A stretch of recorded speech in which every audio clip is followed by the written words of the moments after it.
Hey, good afternoon, Hello. everyone. Oh, sorry, go on, Daniel. Oh, I was just going to say hello to everybody. Welcome to the Real Estate Investing Club. And today we have one of our very own, an Intel employee, Ashish, who's going to share with us his journey into how he creates passive income. So, Ashish, feel free to take it away. Yeah, good afternoon, everyone. Thanks very much for entertaining me and spending an hour listening to me talk about this. The title is it possible to replace your W-2 income? Of course, the answer has to be yes. But I'm going to kind of go through and show you how I've done it in the last decade or so. So a little bit about me. I live in Portland, Oregon. I have two boys. My wife and I have two boys. We've got a middle schooler and a high schooler who's headed to Cal Poly, we think, this fall. We have all sorts of hobbies, right? We camp. We have both our kids are ski racers. The little one plays football. So we're constantly on the go, right? I have a full-time job. So my goal was really to generate passive income, right? I wasn't interested in anything that was require an active role on my part. But I'm not a CPA, I'm not a financial advisor, I'm not a sponsor, I have absolutely nothing to sell you today. The question of why I'm here is I'm passionate about sharing knowledge. I've learned a ton in the last decade. And selfishly, I'm actually also hoping to learn from you, right? Some of the best investments I've made are through friends who've said, hey, you should try this. And I'm hoping that by sharing with you, some of you are also, willing at some point to share with me as well. So the agenda for today is I was going to share a little bit about my inspiration and just sort of talk about how I got here, right? It was part inspiration, part just getting mad at what was going on for my other like 401k, et cetera. The next part is getting started, right? So a lot of times, when you listen to podcasts, people sort of go on and on about their journey, and the journey is great for me for like a few minutes, but I want to know, well, how did you get there, right? So I have some actionable things for you guys to get started. I'm going to share with you my investment thesis, right? Sort of share the different pillars that I always talk about and why everybody I talk to is focused on one pillar, whereas what I found is these other two are actually more interesting. I'm actually going to share some alternative investment ideas with you in the spirit of sharing, right? I'm going to share both investments that I've made that worked out and then ones that did not work out. And then also some future ideas. And then a call to action, right? Some specific ideas that if you're truly interested in doing this for yourself, right? Here's my call to action to you. And then if you have any questions, put them in chat and Daniel or somebody else can help moderate. Okay, so my inspiration. Well, originally I met a friend, I have a friend, Jay, who's now in his 70s. He worked in LA, middle-level manager, not super wealthy. And he retired at 55. And he explained to me the limitations of 401k and Social Security, right? Especially when you retire before when the government thinks you should retire. He also explained to me the value of having passive income, right? And passive income basically is these investments that he would make, which required a minimum amount of actual FaceTime interaction, right? But they would just sort of come in. And what he explained to me was the advantage of starting early, right? Which for me, it was like, well, once you're retired, you have nothing but time. So you have plenty of time to do this. He said, well, actually, that works against you. Because when you're retired, because you have time, you get into sort of analysis paralysis mode, right? Where you look at deals and you're taking forever to decide on them. Or the other point that he made was, while I'm working, we have accidental connections, right? I will probably meet between 5,000 and 10,000 people a year, right? Either one-on-one or in groups like this. And when you're retired, that those accidental connections really come down. So Jay was sort of my original inspiration, sort of explaining to me that why it's really important to have passive income and not relying on just your Social Security 401k. I'm sure most people on this call, you guys, most of you have full-time jobs, a couple of you are retired. Most of you live within your means. That's probably why you're here.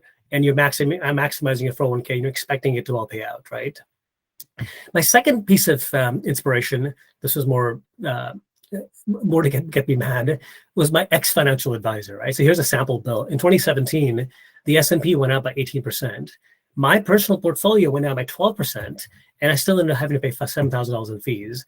And then they made a comment to me saying, you don't pay us enough to meet you more than once a year, right? So this was, for me, this was like all right, look, I've got to go do something. And then the third one was understanding how Wall Street gets paid, right? So, and some of this may sound obvious, but I really want you to sort of think and grok, some of these points.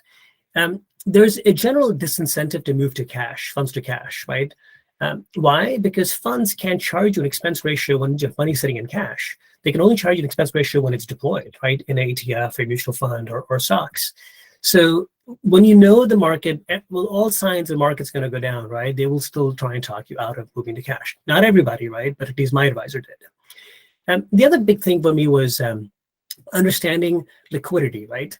So for a lot of people, investing that's in a stock or bond or something like Wall Street portfolio is really simple because you can buy something and then you can sell it. Well, the problem is when everybody else wants out, if you're the fund manager, right, and you've got assets, let's say buildings, commercial real estate, healthcare, REITs, et cetera, right? Your only choice is you have to provide liquidity. You have to give them the cash back, which means you're now selling those properties at whatever price whoever's willing to pay. So there's a sort of spiral effect, right, where liquidity actually, I think, works against you when markets are going down, because when everybody wants out, guess what? They've got to sell it at whatever price they can get. And then, for me, it was understanding Main Street versus Wall Street, right? I fully consider myself Main Street. I have friends who run hedge funds, and I know I will never be at their level, right? These guys are geniuses. They're doing primary research, they're meeting with the executive staff for companies, they're meeting with their suppliers, right? They have a much more data than I will ever have. So I just cannot compete. So for me, it was, my takeaway for this is, either get mad or get inspired. Do something, right? And then once you do, you will probably take action. But until you're inspired, you're probably not going to take action. Okay, so getting started. Here's some stuff to get you started, right? The basics, maximize your 401k, your mega back to Roth. Intel, a lot of other companies offer this mega back to Roth. It's not well known, but I think last year it was like 55 or 60,000 a year. I mean, it's much bigger than your normal 401k. Maximize your Roth. I've been above the income limitations for Roths for many years, but I'm still able to put money in a Roth. I would recommend setting up a will and trust, right? So if you haven't already done that, I've actually got a link to a family attorney that's here in Oregon. I don't know if she's licensed outside of Oregon, but highly recommend this person. And then the next thing you've got to do is get accredited. And what accredited basically means is it's a status which allows you to get access to deals, investments, which are not, typically publicly advertised. And there's sort of three classifications of accredited status. There's accredited, which is a $1 million net worth and minus your primary residence. And these investments are typically $25,000 minimum, right? Occasionally, you'll see what's called a sophisticated investment, right? So that requires a $2 million net worth, and these are typically 50K investments. And then qualified, if you're qualified, which is a net worth of over 5 million, you are basically in what's considered the institutional category, right? Which gives you access to some of the best sponsors. The downside is the investments are usually 100K, and those sponsors are usually the more difficult to work with because they're working with institutions and not, general people. So, if you're a sponsor, you would rather deal with 10 people that are providing $1 million each versus 100 people that are providing 100K each. So I've got a form in this link. I'll send out slides, right? And you can sort of see how to go ahead and get accredited. And then the last one is comprehend the power of compounding, right? So this one is, one second, I've got people texting me saying they can't get in. Daniel, would you mind seeing if you can get people in? Yeah, I'm moving like crazy here, fielding these from every direction. Okay. The power of compounding, everybody knows simple versus compound interest, right? But I recently taught a class at a high school and to a couple hundred high schoolers. And we talked about compounding, and compounding like over 30, 40 years is just insane. So really comprehend the power of compounding and figure out, if you can harness this power, it's pretty amazing, especially for kids. Okay, for pro, I would suggest rolling over previous IRAs to like these self-directed IRAs. We've had self-directed IRA presenters come into our this club. This club meets every Friday at noon. And honestly, I didn't grok the true power of self-directed IRA until I started doing it. And now I'm like, why didn't I do this when I was 25 years old? I would recommend setting up these accounts for your kids if you have kids. Any earned income counts, right? So your kids, if they're under 18, they could be babysitting for neighbors, they could be house sitting, they could be mowing lawns, and parents can match 1-to-1. It doesn't have to be like a official 1099 or W-2. And then kids can earn accredited status through a family trust, which means a kid that does not have $1 million net worth can also get access to accredited investments, right? And that's where we're gonna talk about some of these accredited investments. And the next is start your learning. So there's two kinds of learnings, right? One of them is sort of more informational learning. So this club, I use a company called Rocket Dollar, right, for my self-directed IRA. They basically have what's called informational webinars, right, where because of Intel rules, company rules, or accredited investor rules, right, they're not allowed to provide you specifics on the investments. I find these webinars to be fairly interesting, but I'm not going to go make an investment decision based on them, right?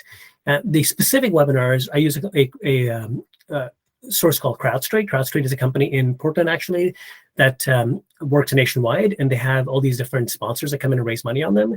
And I found them to be, very, very interesting, right? So I personally have given up Netflix time years ago, and instead I just watch CrowdStreet webinars, or Original Investment is another one that I like.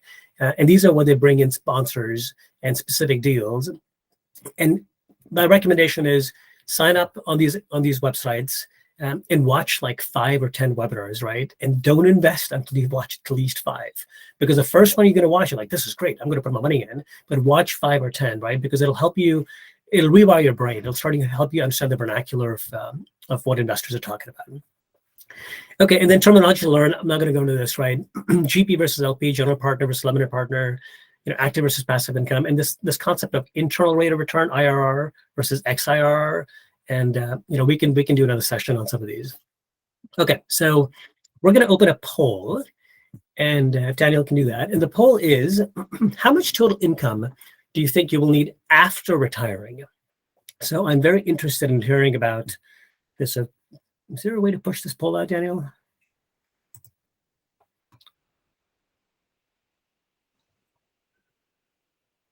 Daniel, you're on mute. Are you looking for today's dollars or future dollars?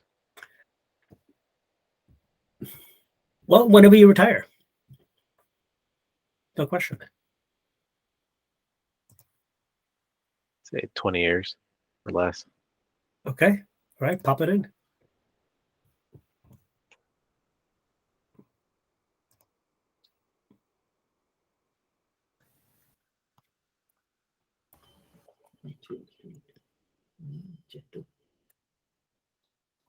Okay, so we're getting a lot of 2s, a couple of 4s.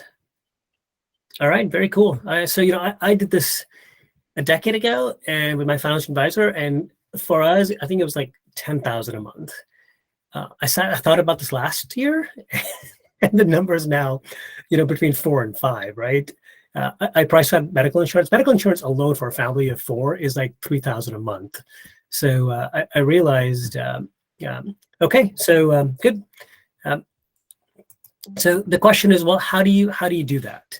And so here's my investment thesis, right? Everybody is focused on growth, right? When I talk to folks, and again, I've talked to hundreds of people about this, right? Everybody's focused on growth. For me, growth is really interesting. For the first 20 years of my life, that's what I focused on, right? Growth is basically you save money in 401k, and you have some post-tax dollars, and you're basically hoping that it'll grow because you're living well within your means. For me, the other two ones were income and tax. And here's some examples, right? So for growth, you probably have 401k. You've got your investments, right? Stock, real estate. For income, when you retire, you're hoping, well, you've got a W-2 now and Social Security later. And then for tax, most people say, well, I'm going to go give some charitable contributions and I'm going to do some Roth strategies, right? Where I give money post-tax, but it grows tax deferred. I can pull it out tax-free. For me, I filled it out. So for income, I decided to go, I've got about 25 different investments. I want to grow to 50. And the good problem I have is every few months I have this little mini liquidity event where one of the prior investments go full cycle. So I've got about a dozen commercial real estate properties, short-term rentals. I'm looking at a debt fund right now. I've got a commodities arbitrage fund. Forex trading, I have a trader who was trading Forex for me. And unfortunately, we didn't make any money, so I'm looking for somebody else. Options trading, I don't want to do this myself. Remember, my goal was passive, right? I want to go camp. I want to go ski. I don't want to be stuck at my computer doing this stuff. I want to work. Debt validation, private equity, ATM machines, right? You guys, there's hundreds and hundreds of kinds of income generating streams, right? Some of them are really interesting. One of our sponsors that I work with sent me a deal a month ago on raising gazelle and zebras in Texas, right? Somebody else sent me a deal where they're buying collections of wine and spirits, like really, really high-end collections, $80,000, $100,000 collections. And turns out you can make 10, 15% on these. So it's endless, the amount of the funds that are available, income-generating funds. For growth is not a focus for me anymore. I've got my 401k. If anybody has a really good advisor who can advise me on 401k, please put that in chat or call me because I would love to know it. I do a little bit of venture. So I'm a venture capitalist in Oregon. And I work with this company called Oregon Venture Fund, right? But it's a really long play, right? You put the money in and you're hoping 8, 10, 12 years from now, you will actually get your money back out. And, OVF, I think it's like a 22% IRR, right? But then it's a super long-term play. Anytime you invest in new commercial real estate, right? That's usually a growth, right? Because building a building and getting it stabilized takes 2-3 years. And in crypto, I look at it as growth as well, right? So growth, honestly, is not a focus of mine, right? I've got a few investments here. Tax is huge. Most people for tax, they resign themselves. I, for 20 years, resigned myself. It's like, well, I just make a lot of money and therefore I'm going to pay a lot of taxes. So through this club and others, right, I've learned about depreciation. Depreciation is basically a way to depreciate an asset, whether it's a building or it could be a machine, right? And depending on the asset, you can get some really amazing benefits in depreciation. Cost seg, accelerated depreciation. There's all sorts of articles on this and trainings, right? So we can actually do an hour session on every single one of these topics. 1031 exchanges. Some of you may not know, but Oregon's had an IDA for years, and you basically, for every dollar you give to Oregon IDA, they give you a 90% tax credit on the Oregon taxes. So I've been doing this for years. I stopped doing this a couple of years ago, but if you have short stock that's gained short term, you actually end up making a return on it, right? Meaning for every $100 you give them, you end up making like $115. Self-directed IRAs. Enhanced Roth conversions, right? This is something which I'm going to bring in a speaker to this club on. This is basically a way to convert from an IRA to a Roth. And normally, let's say you put $100,000 from IRA to Roth, it increases your AGI by 100K, which means if you pay 50% taxes, right, you're going to pay $50,000 in taxes. What these guys do is, let's say you were to convert your IRA to Roth in March 2020, right, when the markets were falling because of COVID. That 100,000 was now worth 50K, so you would only pay taxes on $50,000. So what these companies do is they basically create what's called a synthetic event, right, to reduce the valuation of the IRA to Roth conversion. And they do that by, let's say, building a new building, right? So you build a new building, you put in 100K this year, and next year when you're reporting the value, right, you go out and do an appraisal, and the building was only dirt and a foundation, so the appraisal comes out to be much lower. So they've got some technique which apparently are IRS, qualified, and we'll bring in a presenter for this as well. LLC with S corps. I know this sounds really sort of technical and boring, but this is something which I've tasked my wife to do, right? So we're hoping to do a fund of funds, a family fund of funds. And then we'll basically create an LLC that's taxed as an S corp, which gives us the ability to have our kids invest as well, because the kids, their share of taxes is so much lower than ours.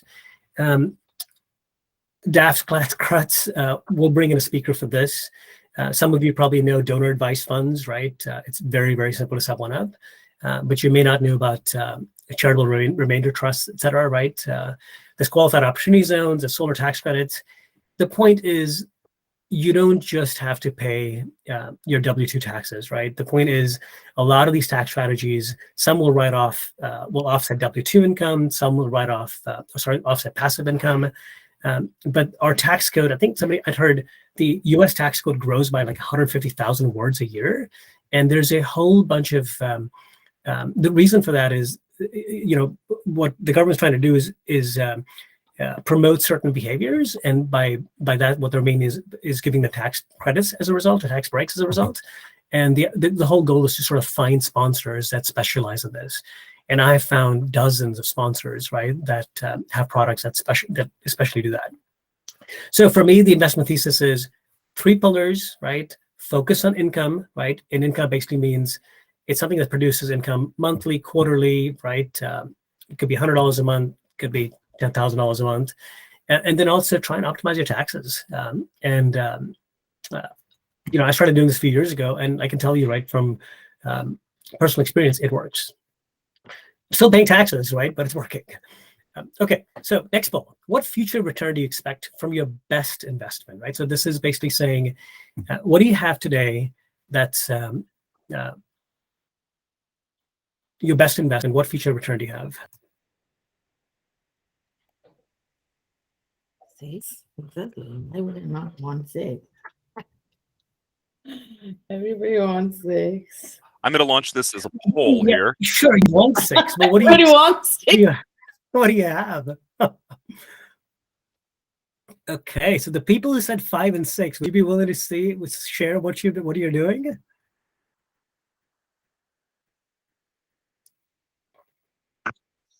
Hopefully it's legal. No, guys, everything has to be legal, right? It's just not worth it. Hi, Ashish. This is Anita. For me, it's alternative investments in real estate. Okay, all right. Anita, you guys, is recently retired, and I've learned a ton from Anita. All right, so I was going to actually share with you guys my own personal investments. But yes, I would love to hear about the folks who said, 4, 5, 6, right? Please share, because that's the best part. So here's my personal performance, and you're probably going to think I'm crazy, but this is sort of the risk, right? So low, medium, high, and moonshot, and then the return. This is sort of exponential. It's logarithmic, right? So it's 0 to infinity, and let me explain.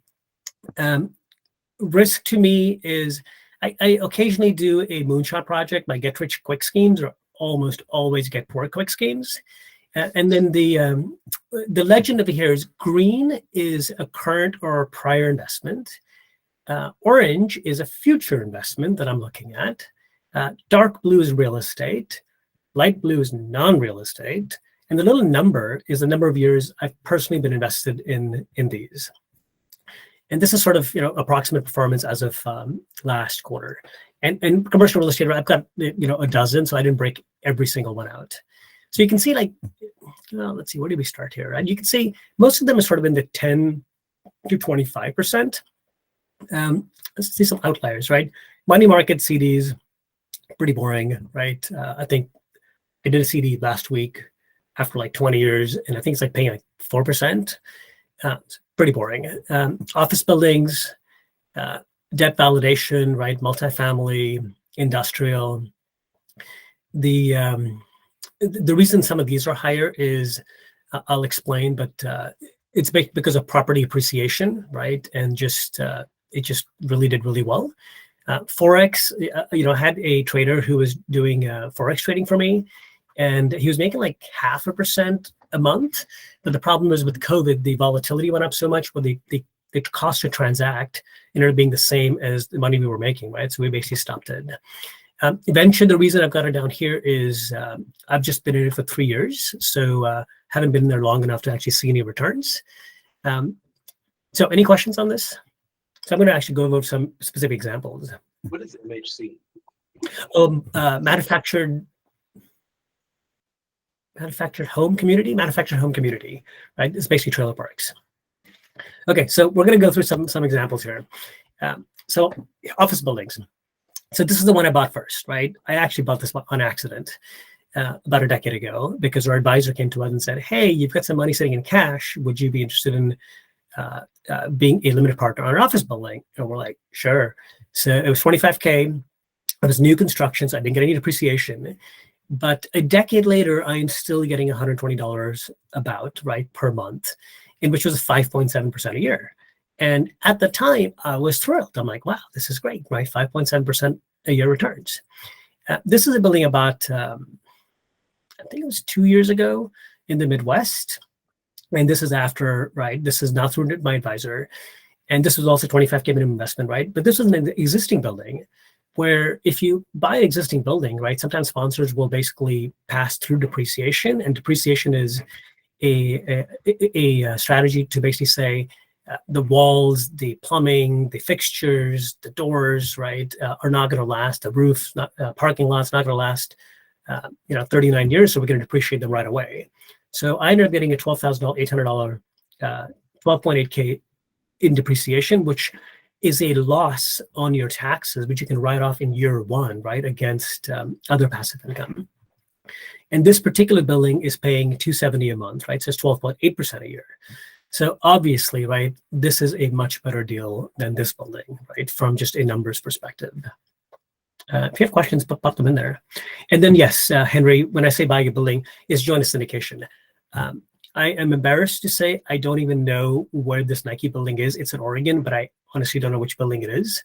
And this one I haven't visited, right? And, at these small amounts, it doesn't really make any sense because by the time I add my travel cost, right, I wouldn't be making any money. The difference is I went with vetted, sponsors, right, who were giant, right? So this particular company has like $4 or $5 billion in investments. Okay, another one, short-term rental. So this is a picture of a house we bought in Bend, Oregon, and it's a tiny little cabin. It's like 1,400 square feet.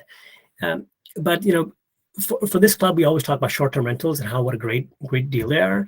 So I want to sort of illustrate the differences, right? So in 2013, we bought this property for $175, and at the time it was like 2.5% mortgage rate, right? So after expenses, it was 180 nights. We figured $150 a night. These are just approximate numbers, right? We figured the profit would be about $3,000 a year. But the property price went up $35,000 a year over the last decade, right? And I got some appreciation. In 2013, it made a ton of sense to go buy this. Now, the same property now in 2023, this property is now, we think it's about $550. Interest rate is 7%. So, but you've noticed occupied nights actually went down, right? Because there's so much more competition. Because something like 3x, there's 3x the number of short-term rentals in the area than there were even 3-4 years ago. So the average daily rate went up, but the number of occupied nights went down. So now, if I were to buy this now, right, I'd be making a $25,000 loss, right? And to add insult to injury, we might actually be looking at a property price depreciation, right? Because the property prices are going to go down. So realtors always say location, location, location, right? Great. But I think there's also a timing aspect, right, which you really have to go look at. So personally, I don't think short-term rentals make any sense right now, right, from personal experience. And there's a question about how do I find investments, and I'm going to get to that. Here's another one, right? So I found this through CrowdStreet. This was a company in California that buys trailer parks, right, manufactured home communities. And this is a really interesting business model, right? So manufactured home communities, right, are these parks where there's 300-400 spaces, and they'll bring in a home and then they sell the home to the owner because you don't want to be in the business of renting out homes because there's so many things that could go wrong with them, right? These guys say, hey, the home is yours. You own it. You get a mortgage on it. You own all the maintenance inside and out, but you're leasing the space from us. So what this particular company does, and most of them do, is they buy trailer parks that have 300-400 spaces. They clean them up. Oftentimes they'll buy parks that have 30, 40, 50 open spaces, right? So they'll bring in homes, put them on, sell them, so they increase their revenue. They do this thing called sub-metering utilities, right? Where instead of having one water meter for the whole park, you basically bring in a water meter for each home. And then what that does is instead of taking the one park's bill and dividing it by 300, now each owner saves money because you're now submetering the utilities, so you're paying for your own consumption versus the whole park's divided by how many spaces there are. So what this particular company does is they will basically I'll promise to give me 5% year one, 7% year two, 9% year three, and the reason it's going up is they are filling in more the empty spaces, raising the rates to be competitive with markets, with neighboring properties. And then in year five, what most of these companies do is they will return the money to you. It could be year 4, year 5, year 6.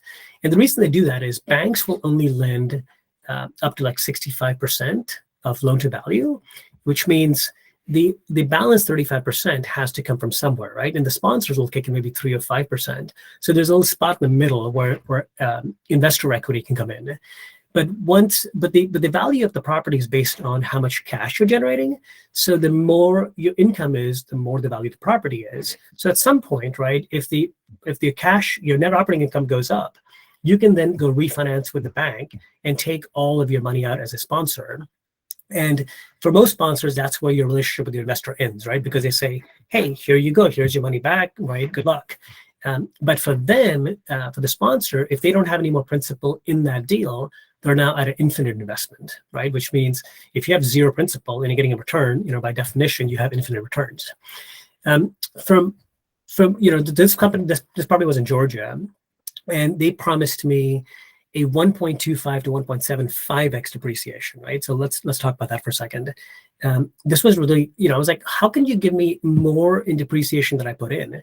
And turns out there was a law passed, the Tax and Jobs Act of 2017, which allowed trailer parks to provide a bigger depreciation than each investor would put in.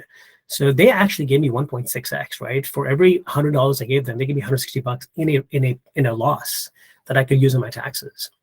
They promised me 5 to 11% cash on cash, and they delivered 5 to 7%. And then they I think the original deal was like 17.9% internal rate of return. It ended up being 67%, right? And the reason was there was a bunch of private equity, right? Folks who were looking at buying trailer parks, and they ended up buying this particular park because it was performing so well. But they got a deal that they couldn't refuse, right? So they ended up getting a really good price for this park. The hold period was supposed to be forever, ended up being for 3 years, right? So no complaints. This ended up being a good project. Now, this particular company has a ton of these deals, but they're no longer allowing investors to invest in individual parks, right? What they're doing is what's called a blended fund.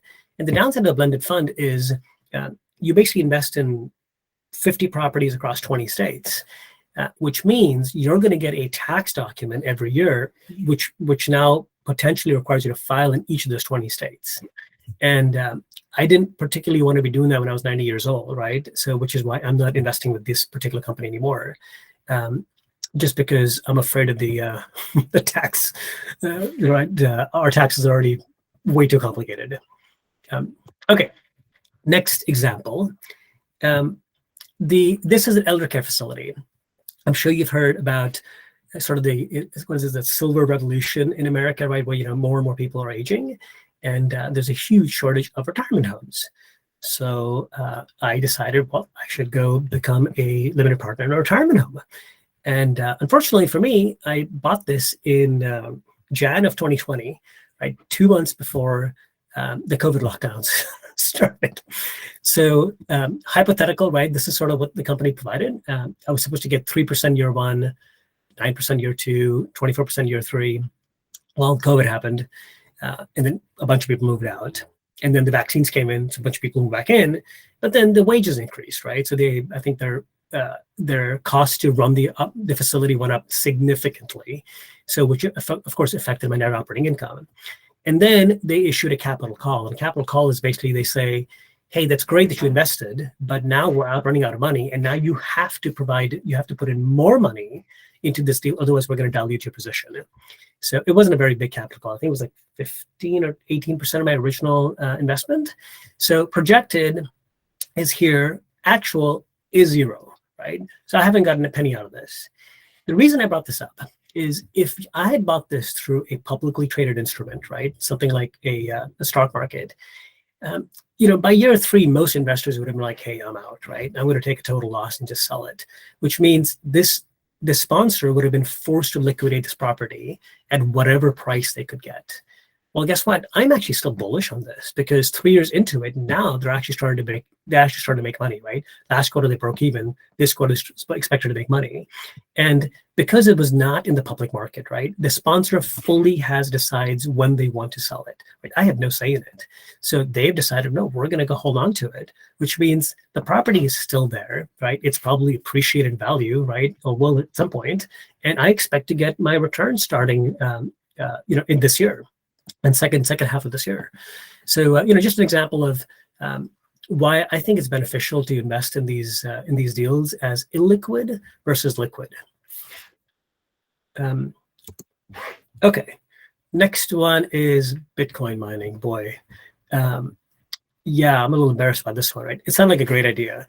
So it was very interesting to me, right? So this is basically, if you've ever flown over like Texas or Saudi Arabia, right, you'll see all these different, from a plane, you'll see all the flares down below. And the flares are basically oil fields, right? When you dig for oil and drill for oil, you always have methane and all these other natural gases, which you cannot vent into the atmosphere because it's a potent natural gas. So you flare it.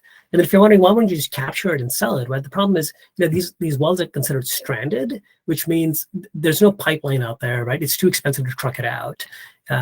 It's simply not cost effective, right? So what they just basically do is they light a match, right? They basically flare it and they burn those gases. So the idea was, well, why don't we put a generator right next to these flares, capture the electricity, right, and then park a container full of Bitcoin miners. And Bitcoin miners, right, for those of you who mining Bitcoin, right, it's a very energy intensive process, but it doesn't require there isn't a lot of networking bandwidth going in, right? You can put a Starlink, probably don't even need a Starlink, right, hub on there and then connect to the internet, but it's really localized computing. So I thought this was a brilliant idea, right? They were generating electricity for about 1 cent a kilowatt hour.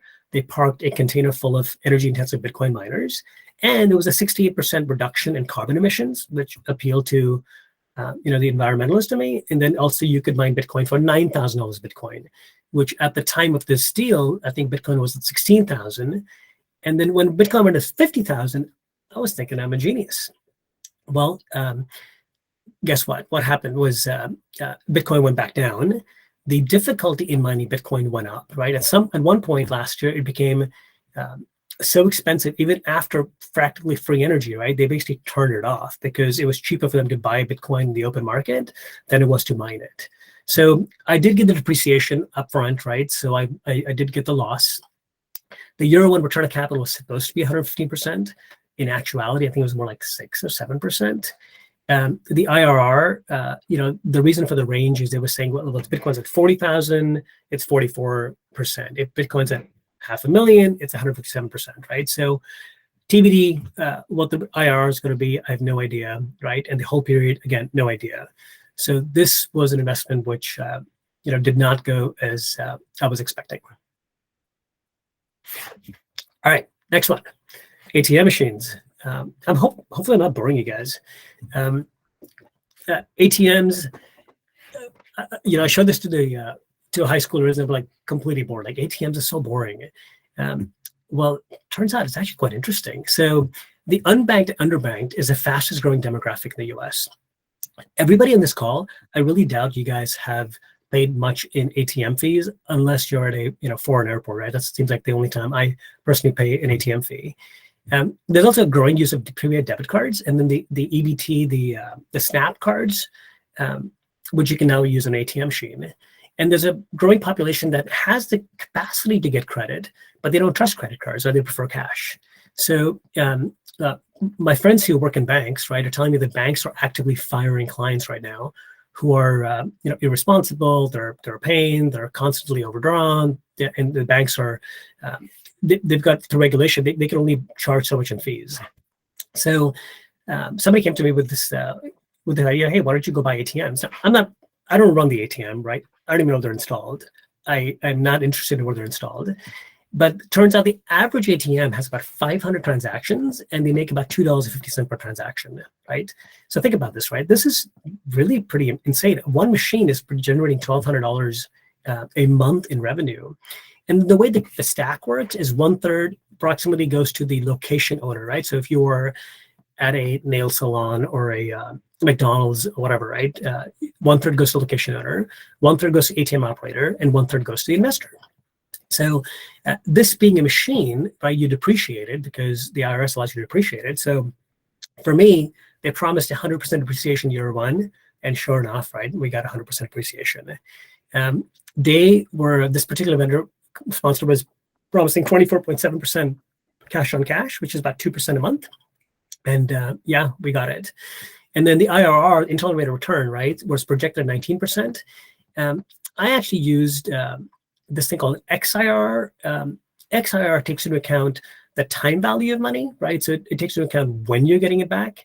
And the example I use is if you were, if I gave you 5% IRR, right? You give me $100 today, 20 years from now, if I gave you $200 back, that's 5% IRR, right? But XIR will take into account when you get the money back. So for me, because I'm getting 100% depreciation, I can write it off my passive income, right? Which means I either, let's say for every $100 I invest in this, I either write the IRS $50 in tax, pay them $50 in taxes, or I've saved it.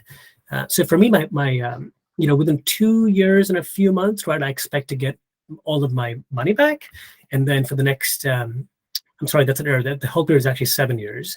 And for the rest of the time, right, I should get a return, right? So this has been really quite interesting. Ashish, do you have to source the location yourself, or is there an intermediary that's sourcing Yeah, for you? no. So this particular company, by the way, apparently there's a lot of scams in this space, right? So this was referred to me by somebody who I'm one of the investor clubs I'm part of. No, so this particular company is the U.S.'s 4th or 5th largest ATM operator. They have, to my knowledge, they put between 10 and 15,000 ATMs a year. So no, right? So they basically, I'm part of a blended fund, right? Where I think it's $52K for 3 ATMs. And then the $52K returns $1,070 a month for 7 years. All right, and did they deposit the money to you, or what is the kind of the payment schedule? Are you paid quarterly or monthly or annually? It's monthly direct deposit. Okay, so 52,000 gets you roughly $1,000 a month. $1,070 a month. Okay.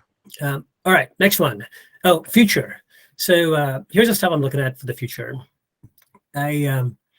I'm looking at some B2B debt, right?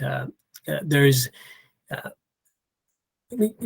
ton of companies. In fact, the U.S.'s growth engine is small, medium businesses. And there's companies that may have made a business lending to what they call mid-sized businesses. These are between $5 and $50 million a year in revenue. And, one of the biggest problems, they face is lack of capital, right? So they're trying to address this.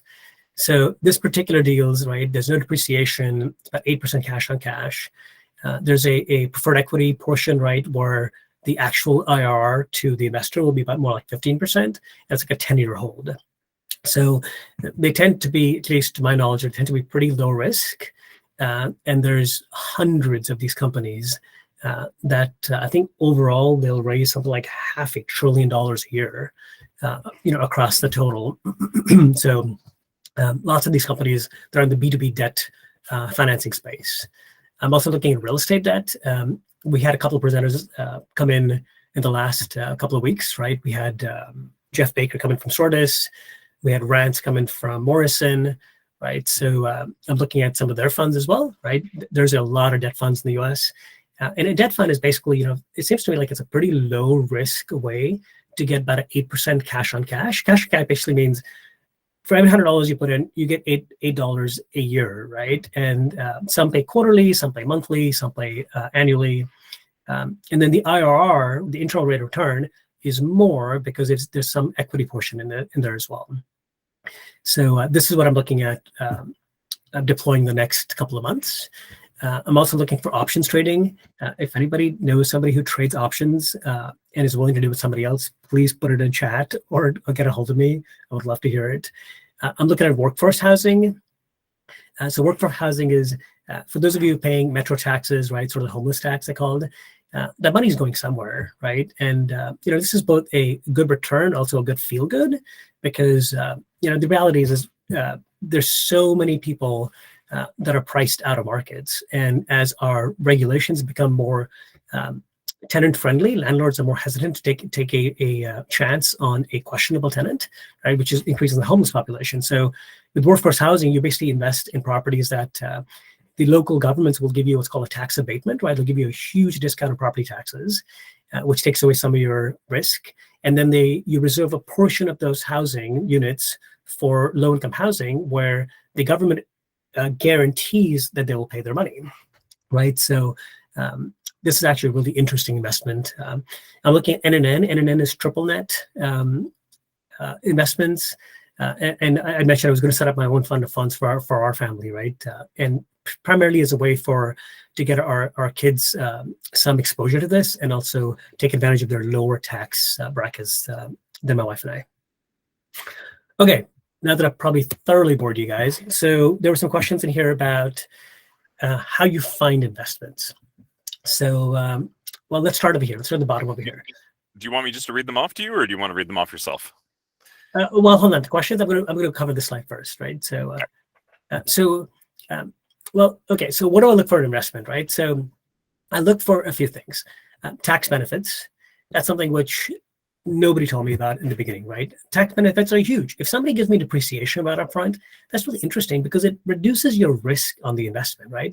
So if you're getting 50%, 100% depreciation, well, I just save that money paying in taxes, and now I have to make that much less from the investment before I become whole. And of course, I'm expecting more after that. I'll look at cash on cash return.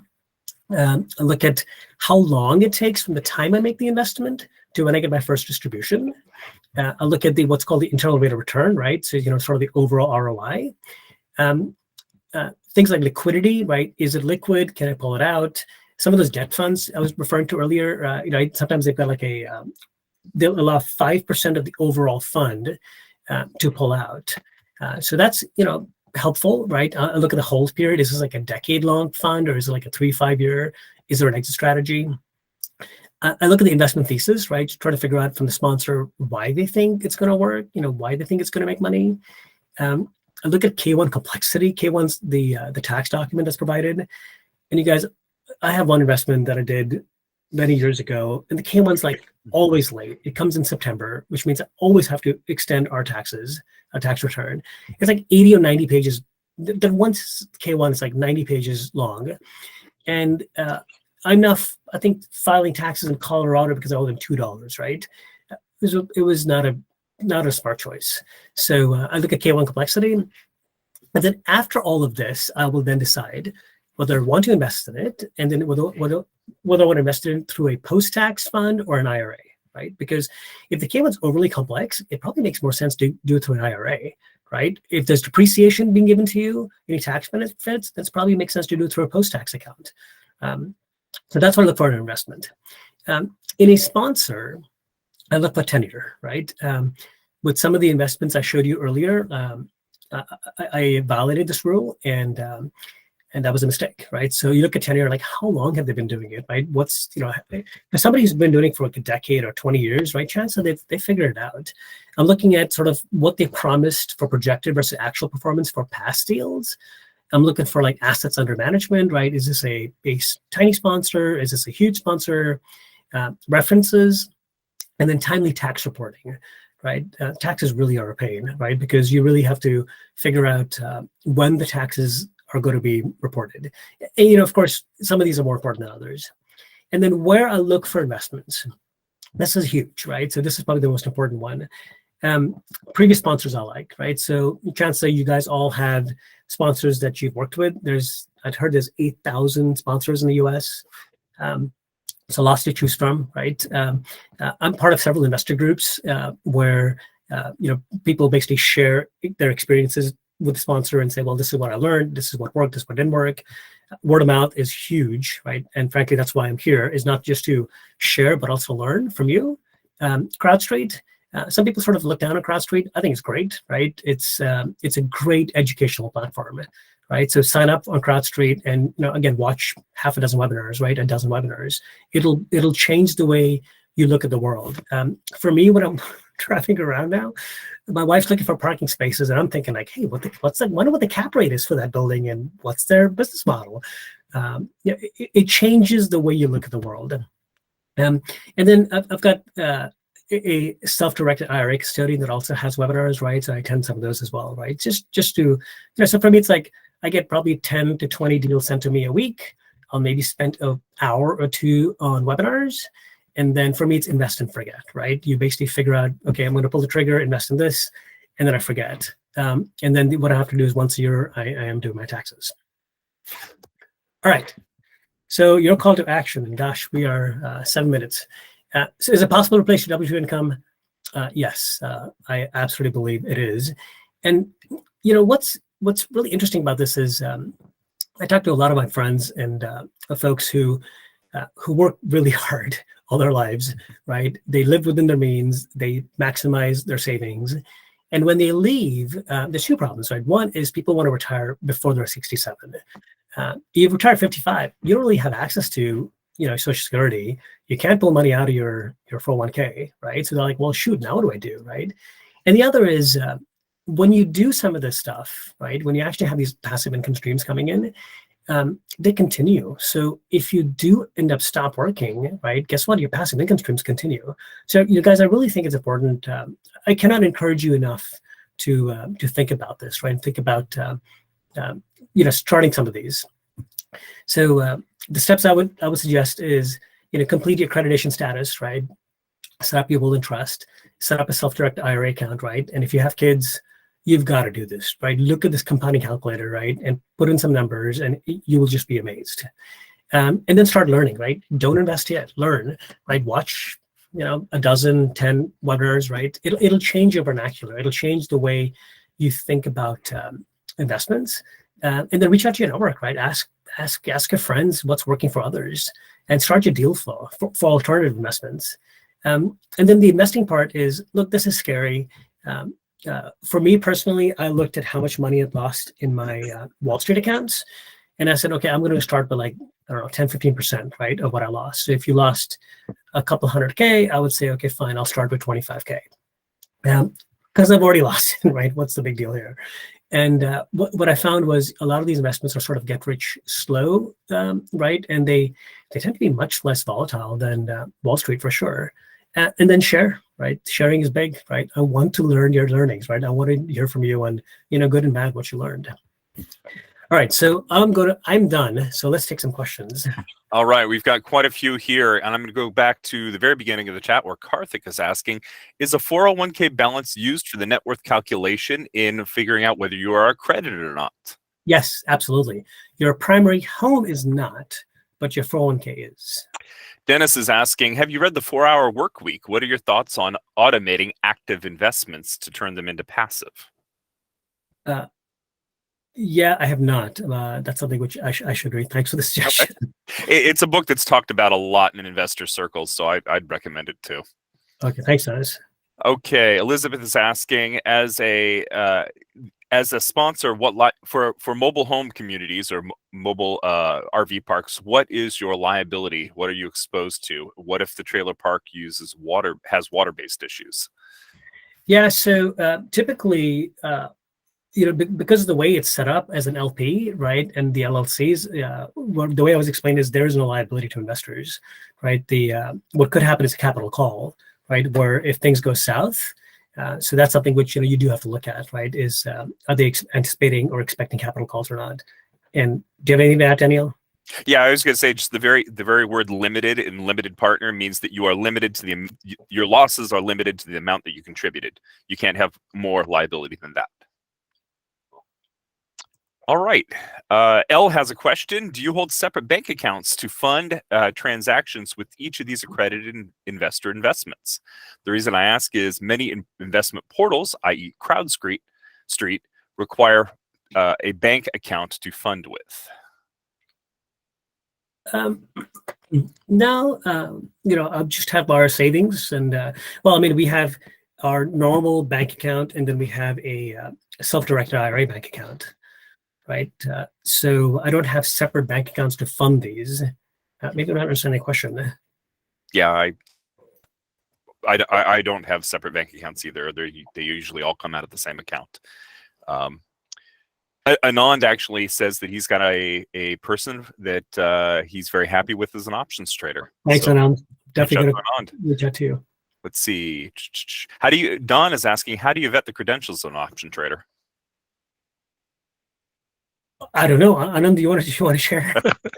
All Anand, yeah.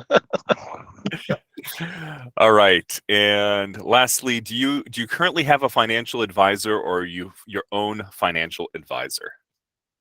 I do not have a financial advisor that I would recommend, which is why I'm doing this.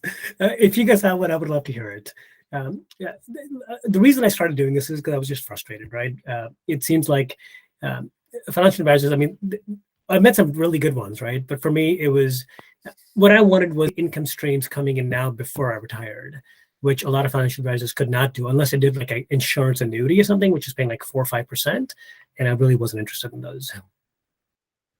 Okay. What else do we have here?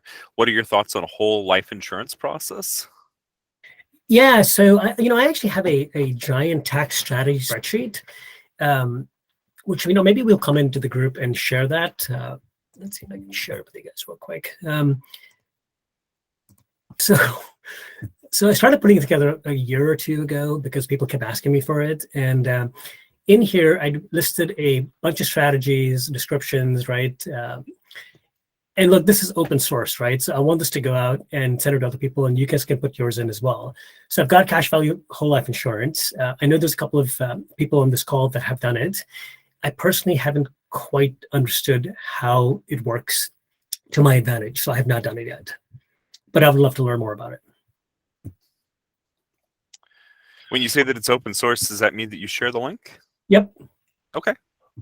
Feel free to either drop it in the chat or I can send it out later. Somebody is asking where are these videos recorded. They're being posted now, and we've just started doing this to both YouTube and Rumble.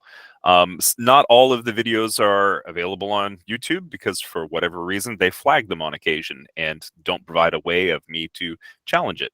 So if you're missing something, they're on Rumble, but YouTube and Rumble, and I'll send out the links. All right. Great session. I'm just reading through. K1 complexity is interesting. How do you evaluate that before actually making an investment? Do you ask for a sample ahead of time? Yeah, so some people will send you samples, right? And for me, it's basically how many states, right? So if it's, they'll usually tell you, it's a blended fund across multiple states. And, from experience, I'm out, right? At that point, I'm out from a post-tax investment. I might do it from a self-directed IRA investment instead. But you guys, I mean, that, if you have a CPA like mine who's like, well, if you owe $2, you're going to file a tax return, right? You're going to be in a lot of pain because you're going to be paying more in CPA fees than you'll ever make off that investment when you have those giant blended tax returns. So that is something to watch out for. So most of the investments that I showed you, right, are individual investments in a single state. And that's fine. I don't mind. Cam says Ashish is a true rock star. Oh, so you. Right now, everybody, you take yourselves off mute and thank Ashish for coming in and sharing with us. Thanks, Thanks, you guys. Ashish. Thank That you. was amazing. Thank you. Thank you. Great. Thank you. Thanks, Ashish. Thank you. Thank you, guys. Thank you. That was great. Thank you, everybody, for coming in, and we will be back next Friday at the same time. Thank you, Daniel. You guys have a good weekend. Thank you all.